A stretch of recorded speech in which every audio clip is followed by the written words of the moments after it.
Today, we're going to use the new break apart template to make a break apart that's inspired by an effect that was created almost 10 years ago. It was something that when I was starting my company, we got a lot of comments about, and a lot of people contacted us and asked us if we could completely replicate the effect. And we've never done that. We've always been really respectful of the work of other artists. And so what we wanted to do was create a little tribute, but also acknowledge that there are pioneers in this industry who've been doing work on interactive floors and walls for decades, for much longer than we have, and that they are the people that inspired us to get into this business.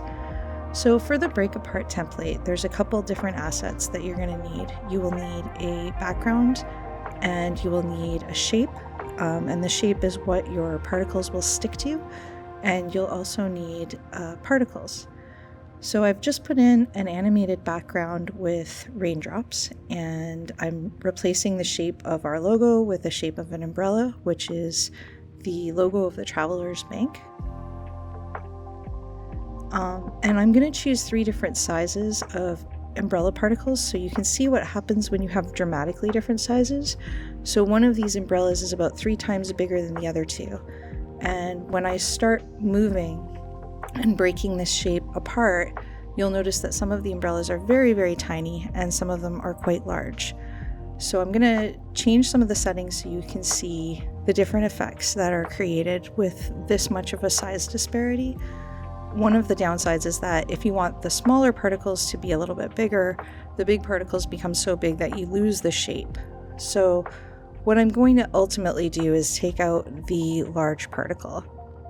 This enable tinting setting is if your shape, the shape that you are adhering all your particles to, has a lot of colors, you can use the colors on that shape to color the particles. In this case, all of my particles are just going to stay red. So you can see these tiny little umbrellas, and on a large interactive display, those are just going to show up as dots. So what I'm going to end up doing is just taking out the really big umbrella. I've turned the particle rotation down because I don't want the umbrellas to spin when I'm moving them. It just creates a little bit more of a frantic effect when everything spins when you move it. One of the other things that I like to point out with this is you can create a shape with gaps in it, or you can size your particles so that the shape is pretty true to the original shape that they're snapping to. So you can create quite a lot of interesting effects with this interaction.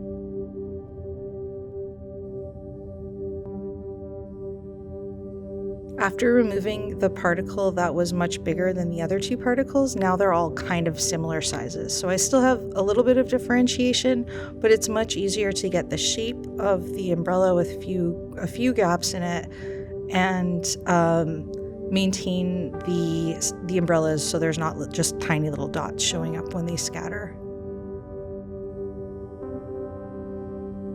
I like to play around with things like the particle friction, the speed, and the return time to get a sense of exactly what the interaction is going to feel like when it's being projected or displayed.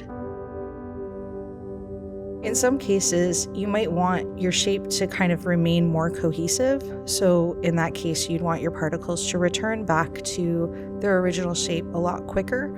And in some cases, you might want the entire image to break apart for quite a while and not return back to its original shape for a little bit.